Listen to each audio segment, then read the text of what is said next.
already know this is Pawn Drunk Boxing, aka Mr. Moonshine himself. Ladies and gentlemen, applause for Brook Crawford beating Kell Brook. It was not a surprise, but it is what it is. You took care of the person that's right in front of you. That's what you need to do. Anyway, let's move on from that. Ladies and gentlemen, you know what I'm tired of in the YTBC, and I'm tired of, casuals, hardcore boxing fans, because it's all the same when it comes to these type of analogy and analysis. We love to devalue, discredit fighters to credit the other one. Whether it's to build a narrative, whether it's to build a content, a story, or whatever, or whatever. Look, we all done it. We all done it, right? But let's all keep it real. Let's keep it facts. Let's keep it real. Let's keep it real. Let's keep it logically, unbiasedly, logically, and objectively. The way I feel that's the integrity of my channel. The reason why I did it. I did my channel because I got tired of the narrative pushes. I got tired. And I just wanted to keep it unbiasedly, logically, and objectively. And of course, we everybody that creates content, we all got our favorite fighters. We all. But we try to do the best that we could do and try to keep it unbiasedly, right? Okay. So first and foremost, yes, I like Keith Thurman. He's one of my favorite fighters. He's one of my favorite fighters. I like his style and things of that nature. But also, I'm going to get on Keith Thurman just like I get on Demetrius Andre. He's one of my favorite fighters. It's like Gary Russell Jr. is one of my favorite fighters. Manny Pacquiao is one of my favorite fighters. Who else? Brook Crawford is one of my favorite fighters. Deontay Wilder is one of my favorite fighters. You know? Teofimo Lopez, one of my favorite fighters. Shakur Stevenson, one of my favorite fighters. Even Josh Kelly, one of my favorite fighters. Yes, I like a lot of fighters. I like the intangible of certain fighters. Jose Ramirez, Virgil Ortiz, Boots Ennis. We all got different favorite fighters, but we try to keep it unbiasedly, logically, and objectively. But when it comes to Keith Thurman, we're going to be talking about the welterweight division. When it comes to Keith Thurman, I feel the YTBC, there's a pulse. The trend of hating on Keith Thurman is overwhelming, but yet I don't understand why. I really don't understand why, because in boxing, we like guys that challenge themselves. We like fighters that challenge themselves. There's other fighters that get praise, and I'm just talking about strictly 147 pounds. We got Brook Crawford. Oh my God, he's getting praise. Oh Lord, have mercy. He's number 1 pound for pound in a lot of people's lists, based off what he did 2017. Not technically what he did in 147. I know that us boxing fans are very clear on that. He is pound for pound caliber, because what he did at 140 become undisputed, and of course, not a lot of fighters do that. You get all the praise and the kudos for that. Errol Spence. Oh, man, another guy that gets a lot of credit. He's getting a credit because he's about to get some good credit. A unified champion, in which Keith Thurman was a unified champion, but Crawford never was a unified champion in the welterweight division, right? But everybody's talking about Bud and Spence. Even when Keith Thurman had the championship, when he had the unification belts, when he had the belts, WBA and WBC, even on ESPN, when these guys was trying to say no, Spence and Bud was right there in first second, he's saying no, Keith Thurman is the man to beat. They tried to do with Errol Spence on ESPN too. No, he said Keith Thurman is the man to beat. The ex-Bomac, trainer of Bud Crawford, who is the toughest fight for Bud Crawford? Who is the legacy fight? Thurman. And you hear right away, what about Spence? See, they have tried to create this narrative, and they're dying to create that the best fight is Errol Spence and Brook Crawford. Is not. I mean, let me take it back a little bit. Now we got that Errol Spence is unified champion, and of course, Brook Crawford had the WBO unification bout. I understand that. But they started this even when Keith Thurman was champion. Try to throw him under the bus. I don't know why. I mean, if we look at his last 4 opponents, Manny Pacquiao, Josecito Lopez, Denison Garcia, and Sean Porter. Wow, that's a good. It doesn't look like that's a cherry picker. But even then, he's ducking this one. We hear that Keith Thurman is ducking this, but looking at his resume, he probably has, aside from Sean Porter, one of the best resume in the welterweight division. Also, Denison Garcia had a better resume than Brook Crawford in 140. Nobody talk about pound for pound with Denison Garcia. And if so, Brook Crawford gets the credit. and being pound for pound, because what he did 2017 in 140 pounds, then why wouldn't that type of hype transition Danielson Garcia into the welterweight division? Oh, he lost 2 times versus top dogs at 147, in which Bud Crawford never got the chance to fight. Why? Oh, the crossing of the street. Here is PBC, is no. Let me tell you like this. If you wanted the best at 147, you never would have signed the extension. I'm not giving Bud Crawford a pass, all right?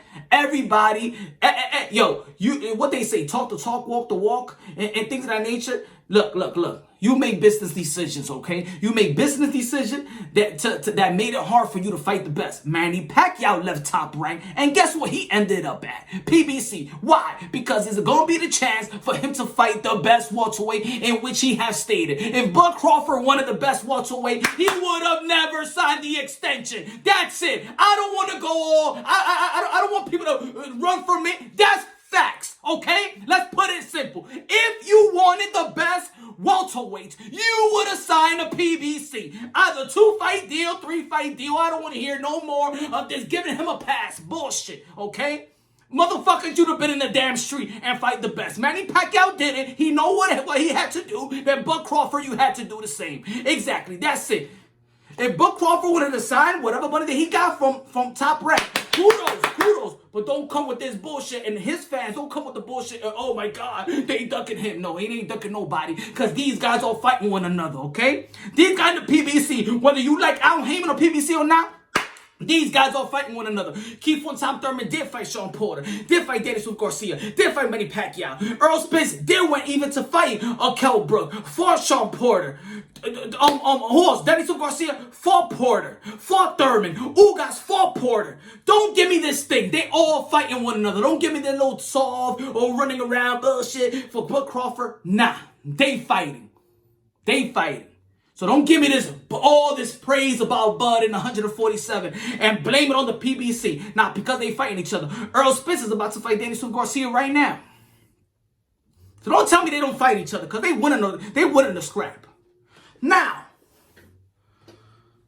the discredit that Keith Von Thurman gets, I want to know why. Oh, yo, they was calling Keith Thurman now, and he didn't want to fight. Stop. All right? Because if we're going to talk about Errol Spence and his car crash, we're glad that he's here. Injuries happen. Keith Thurman had 2 surgeries, elbow and hand. But you don't care about it. Huh? He don't get a pass. And if he doesn't get a pass, nobody else gets a pass. And if they get a pass, he gets a pass. Now, we got to come with a conclusion. Who's going to get the pass or who's not? Let's keep it consistent, y'all. If Errol Spence fight Danielson Garcia and he loses to Danielson Garcia, don't blame it on the car crash. If you blame it on the car crash, then I'm going to blame every loss that Keith Thurman, well, not every loss, the loss that he had with Manny Pacquiao, it was because of the messed up hand. He was not the same. Errol Spence is not the same. Nobody's the same.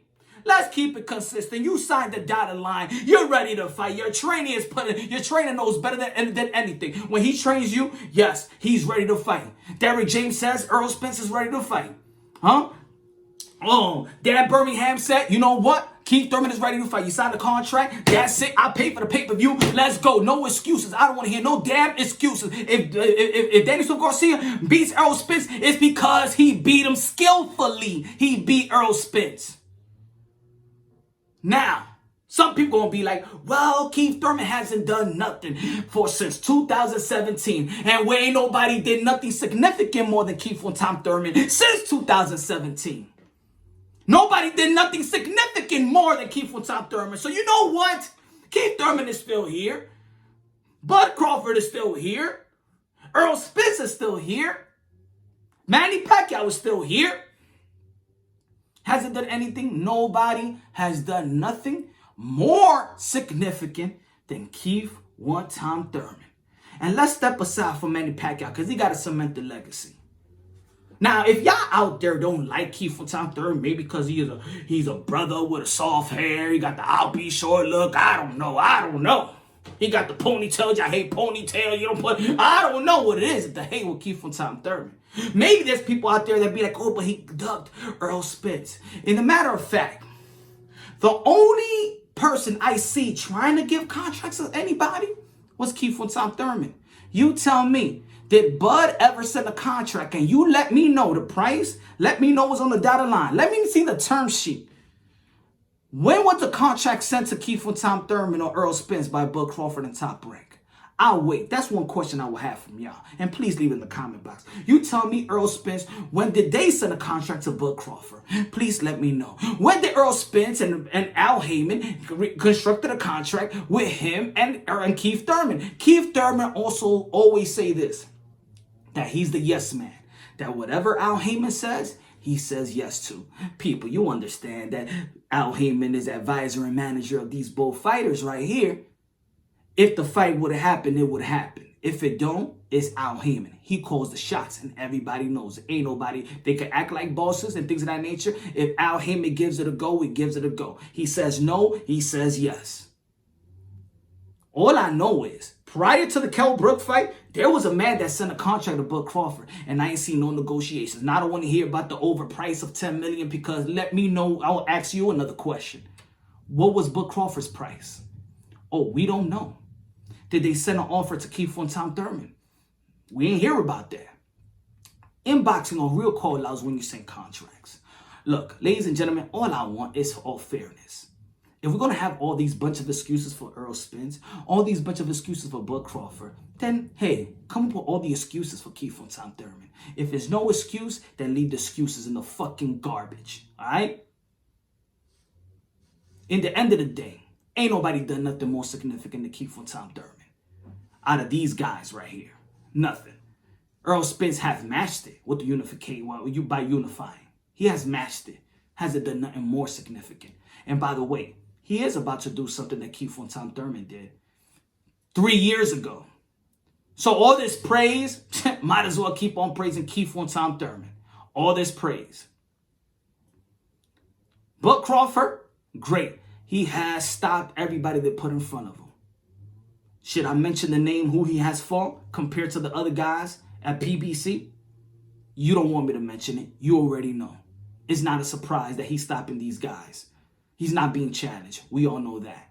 But he's doing what he needs to do and staying in the gym and staying prepared and also knocking dudes out and stopping dudes, and that's what he needs to do. No skill taken away from Bud Crawford.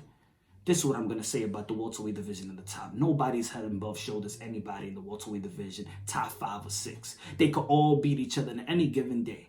In my opinion, the ultimate chess match was Crawford and Thurman because of the intangibles that they bring, the footwork, in which other guys don't got that type of footwork. That was in my opinion. But you know what? Keith Thurman could lose to each and every one of them, just like Bud Crawford, just like Errol Spence could lose to each and every one of them. I love this welterweight division. Let's give it respect, y'all. And stop these devaluing, the discrediting shit. Because I could do the same thing. And I could pick any fighter. I could pick it for Sean Porter. I could pick it for Man. I could pick it for Bud. And I could pick it for Spence. They own their primes. This is the best that we got right now in the welterweight division. And they all been fighting one another. All we want is Bud Crawford to get in the mix. That's all. Let me know what y'all think. Leave the comment at the bottom. You already know this is Punch Room Boxing, a.k.a. Mr. Moonshine himself. On to the next.